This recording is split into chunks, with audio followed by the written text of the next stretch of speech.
اللہ الرحمن الرحیم اللہم صلی علی محمد وعلی آل محمد۔ الحمدللہ آج کا میرا یہ جو ٹاپک ہے وہ ہے وضو کا سنت طریقہ، صحیح اور سنت طریقہ، کیونکہ ہم میں سے بہت سے لوگ ہیں جن کو وضو کا طریقہ نہیں آتا۔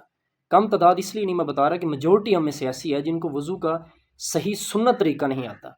اب دیکھیں گے جب تک ہم اچھے طریقے سے وضو نہیں کریں گے ہماری نماز کیسے ہوگی، اور ہمیں وضو اسی طرح کرنا چاہیے جس طرح آقا دو جہاں سرکار دو عالم صلی اللہ علیہ وسلم نے کیا اور اپنے صحابہ کو بتایا۔ تو الحمدللہ آج میں قرآن و حدیث کی روشنی سے آپ لوگوں کے سامنے وضو کا صحیح اور سنت طریقہ پیش کروں گا، پراپر ریفرنس کے ساتھ۔ سکرین پہ انشاءاللہ میں ریفرنس دے دوں گا۔ نبی کریم صلی اللہ علیہ وسلم نے صحیح بخاری مسلم میں صحیح حدیث ہے کہ سرکار دو عالم صلی اللہ علیہ وسلم نے فرمایا کہ جو شخص اچھی طرح وضو کرتا ہے، وضو کے جو اعضاء ہیں ان کو اچھی طرح دھوتا ہے، تو اللہ رب العزت اس کے جسم کے اعضاء میں جتنے بھی گناہ ہوتے ہیں ان کو معاف فرما دیتے ہیں۔ اللہ اکبر۔ ابھی آپ نے ذرا دیکھنا ہے کہ ہم کیا وضو اچھی طرح کرتے ہیں، کیا ہمارا وضو کرنے کا جو طریقہ ہوتا ہے وہ بالکل ٹھیک ہوتا ہے۔ فرمایا نبی کریم صلی اللہ علیہ وسلم نے کہ اگر بندے کے ناخن میں بھی گناہ ہوں گے تو اللہ رب العزت ان کو بھی معاف فرما دیں گے، اور یہ اس وقت ہی ہوگا جب ہم اچھے طریقے سے وضو کریں گے۔ اللہ اکبر۔ صحیح بخاری مسلم میں ایک اور حدیث ہے، نبی کریم صلی اللہ علیہ وسلم نے فرمایا کہ جو شخص فرض نماز کے لیے وضو کرتا ہے، یعنی اچھے طریقے سے وضو کرتا ہے، پھر خشوع و وضو کے ساتھ نماز پڑھتا ہے، وضو کرتا ہے پھر خشوع و وضو کے ساتھ نماز پڑھتا ہے، تو اللہ رب العزت اس کی نماز سے پہلے جتنے بھی گناہ ہوتے ہیں ان کو معاف فرما دیتے ہیں۔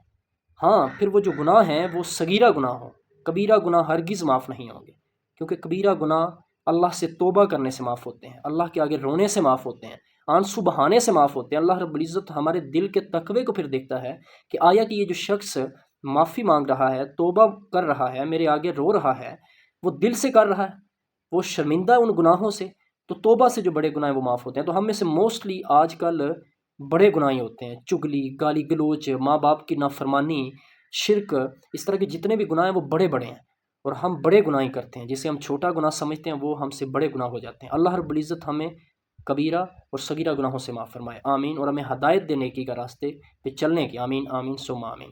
تو ایک اور حدیث ہے، صحیح بخاری مسلم دونوں کے اندر حدیث ہے کہ نبی کریم صلی اللہ علیہ وسلم نے فرمایا کہ قیامت کے روز میری امت کے لوگوں کو جب لایا جائے گا تو ان کے چہرے وضو کرنے سے جو وضو کے اعضاء ہیں وہ چمک رہے ہوں گے، ہاتھ، ناخن، چہرہ، پیشانی، ہماری کوہنیاں، دونے بازو، جو بھی وضو کے اعضاء ہیں، جو ہم وضو کے دوران ان اعضاء کو دھوتے ہیں، وضو کرتے ہیں، تو نبی کریم صلی اللہ علیہ وسلم نے فرمایا کہ قیامت کے روز وہ اعضاء چمک رہے ہوں گے، لہٰذا تم اچھی طرح وضو کرو تاکہ اس چمک میں اضافہ ہو۔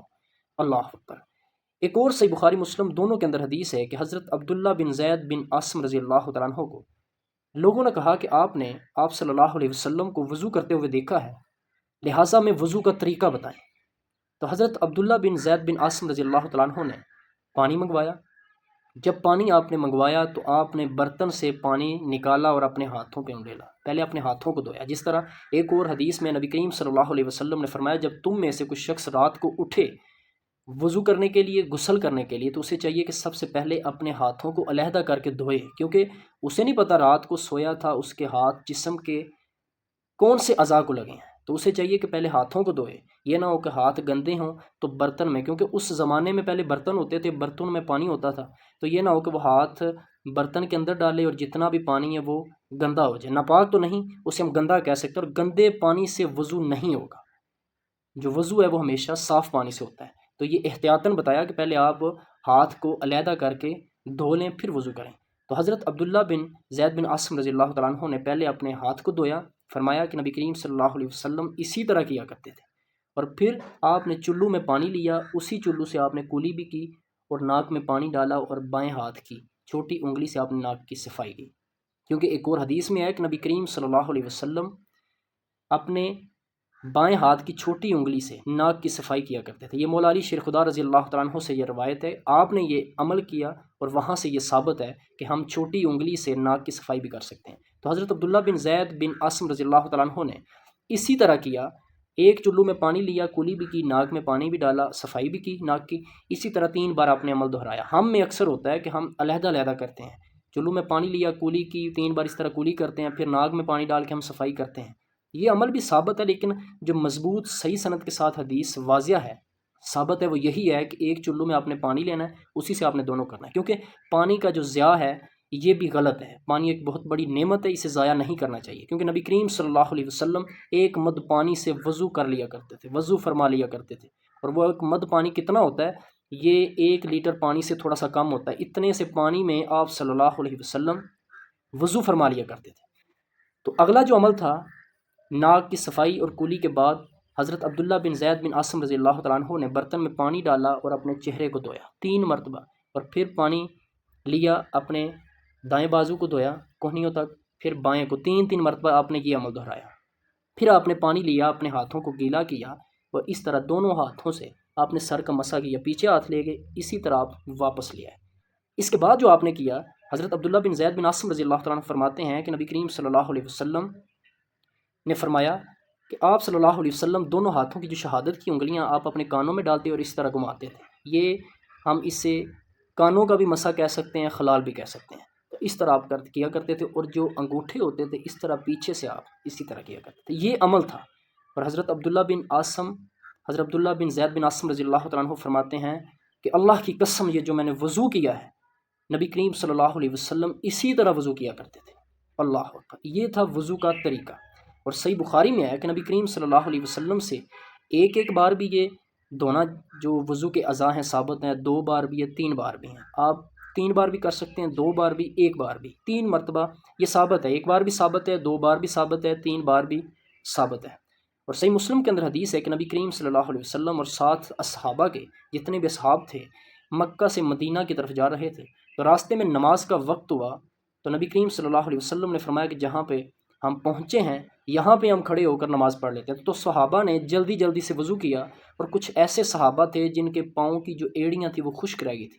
تو نبی کریم صلی اللہ علیہ وسلم نے دیکھا اور آپ نے غصہ کیا، فرمایا کہ اللہ اکبر، فرمایا کہ اللہ کی قسم یہ جو پاؤں کی ایڑیاں خشک رہ گئی ہیں قیامت کے روز ان کی وجہ سے عذاب ہوگا۔ یعنی کہ جب بھی آپ نے وضو کرنا ہے آپ نے پاؤں کی ایڑیوں کو اچھی طرح دھونا ہے، سردی ہو یا گرمی ہو، کیونکہ سردیوں میں سردی ہوتی ہے، جسم ہمارا بالکل ٹھنڈک کی وجہ سے سن ہوا ہوتا ہے، تو ہم پاؤں کو بس زیادہ توجہ سے دھوتے نہیں تھے اچھی طرح۔ تو اس سے ثابت ہوا پاؤں بھی دھونا ثابت ہے۔ یہ بھی نبی کریم صلی اللہ علیہ وسلم سے ثابت ہے، جب بھی آپ نے وضو کرنا ہے جسم کے جو وضو کے اعضاء ہیں ان کو اچھی طرح دھونا ہے، کوئی بھی وضو کا اعضاء ایسا نہ رہے جو خشک رہ جائے۔ یہ آپ لوگوں نے خصوصاً دیکھنا ہے۔ تو نبی کریم صلی اللہ علیہ وسلم نے ہاتھوں کی جو انگلیاں ہیں اور جو پاؤں کی انگلیاں ہیں، یہ نبی کریم صلی اللہ علیہ وسلم سے ثابت ہے کہ آپ ان کا ہاتھوں کی اور پاؤں کی ان دونوں کا خلال کرنا بھی ثابت ہے۔ تو اللہ رب العزت سے دعا ہے کہ سنت نبوی صلی اللہ علیہ وسلم سے جو ہمیں طریقہ پتہ چلا ہے یہی طریقہ ہے۔ اور ایک اور حدیث میں ہے نبی کریم صلی اللہ علیہ وسلم نے فرمایا کہ جو شخص وضو کے بعد یہ دعا پڑھتا ہے اشہد اللہ الہ الا اللہ وحدہ لا شریک لہ واشہد ان محمدا عبدہ ورسولہ، فرمایا کہ جو شخص وضو کے بعد یہ پڑھتا ہے اللہ رب العزت قیامت کے روز اس کے لیے 8 جنت کے دروازے کھول دیں گے، وہ جس دروازے سے چاہے گا جنت میں داخل ہو جائے گا۔ اللہ اکبر، دیکھیں کتنی بڑی فضیلت اس دعا کی۔ آپ وضو کے بعد اس دعا کو بھی پڑھا کریں۔ اور اس کے علاوہ ایک میں چھوٹا سا مسئلہ بتا دیتا ہوں کہ ہمارے ہاں جب یہ بندہ یہ کلمات پڑھتا ہے، یہ دعا پڑھتا ہے، تو اکثر لوگ ہاتھ بھی یہ انگلیاں جو ہوتی ہیں یا آسمان کی طرف اٹھاتے ہیں، خود بھی دیکھتے ہیں، یہ کہیں سے بھی ثابت نہیں ہے۔ دیکھیں ہمارا جو مقصد ہے وہ قرآن و حدیث کے مطابق چلنا ہے، نہ کہ ان لوگوں کے جنہوں نے ہمیں دین کا غلط راستہ بتایا، ہمیں دین کی غلط اصلاح کی۔